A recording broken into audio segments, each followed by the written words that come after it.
En fait, je me destinais à la bande dessinée. Je voulais être dessinateur, raconter donc des histoires un peu imaginaires ou qui me sont propres. Et j'ai découvert la photographie à la fin de mes 3 ans d'études de bande dessinée, illustration à Bruxelles.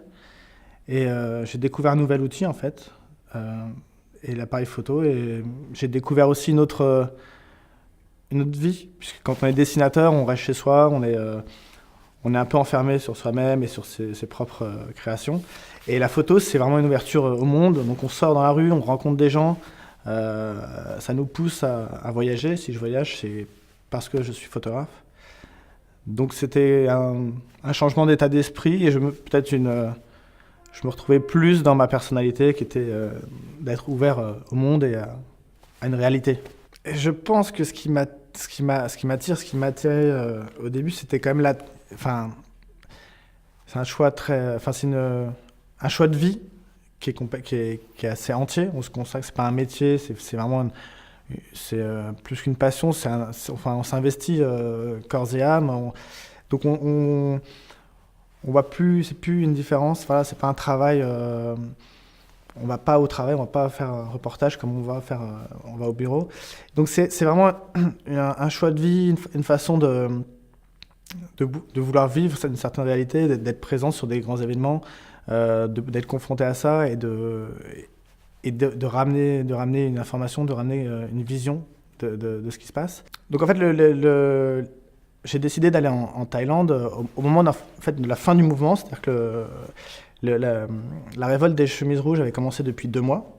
Et donc c'est un événement qui, moi, m'intéressait de témoigner. C'est un événement voilà, moi, ce que j'aime bien traiter dans mon travail, c'est des grands événements historiques qui font un peu l'histoire du monde, l'histoire des hommes. Et c'est ça qui m'intéresse de montrer. Donc voilà, j'ai pensé, j'ai fait un peu la référence à la situation qu'il y avait eu à Tiananmen, où les soldats chinois avaient évacué la place de façon violente. Donc voilà, j'ai senti que c'était important d'y aller, d'être présent sur cet événement. Le combat, en fait, ce qui m'intéresse dans mon métier, c'est montrer le combat des gens, qui veulent des hommes, des femmes qui veulent se battre, enfin, qui contestent une situation. Cette lutte souvent inégale et d'être présent sur ces événements et des événements qui font un peu l'histoire.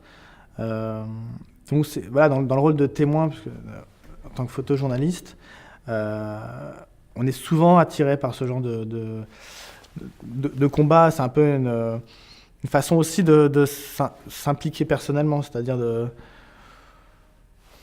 montrer un peu de prendre forcément un peu parti pour ces gens-là. C'est une lutte inégale, ils combattent pour une certaine idée de la démocratie.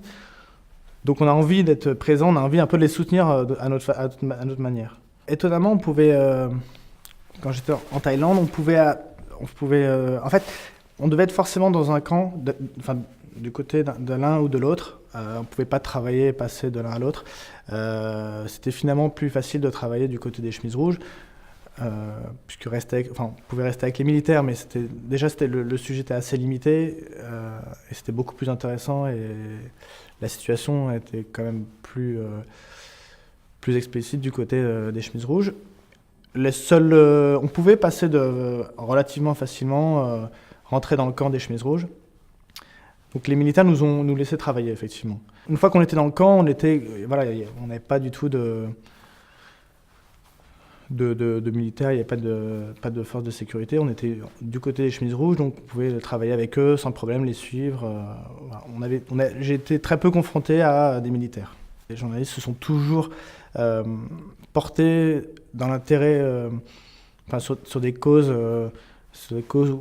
où la liberté, la liberté, voilà, des gens et où la survie des gens était présente.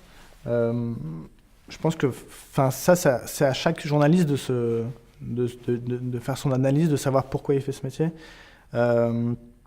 qu'est-ce qui l'intéresse vraiment, vers quoi il est porté, et surtout la portée de nos actes, enfin en tout cas soit de nos articles, soit de nos photos.